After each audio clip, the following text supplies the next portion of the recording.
Здравствуйте, дорогие подписчики! Сегодня мы говорим о карте «Пятерка мечей». Девиз этой карты – военные трофеи. Победивший воин собирает свои трофейные мечи, которые он выиграл у противников, с поникшими головами, отступающих к горизонту. Рыцарь наблюдает за их уходом самодовольно, с улыбкой удовлетворения на лице. А вздымаемые ветром быстро движущиеся облака заполняют небо. Некоторые скажут, что истинная любовь стоит того, чтобы за нее побороться, и, вероятно, они окажутся правы.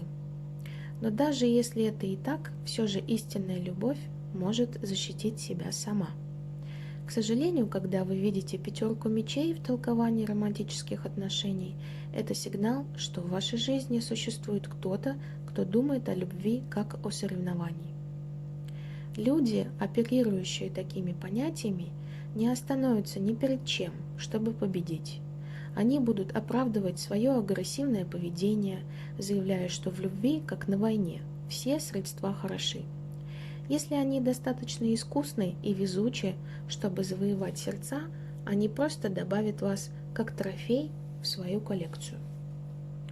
Истинная любовь не поле битвы, и ваша задача проявить твердость перед любым, кто думает иначе. В качестве аргумента используйте лучшее свое оружие защиты – острый меч вашего интеллекта. Обратите внимание на то, как ведут себя окружающие в мирное время и во время войны. Не связывайтесь с теми, кто играет по другим правилам. Число 5 представляет собой нестабильный вариант в любом равенстве.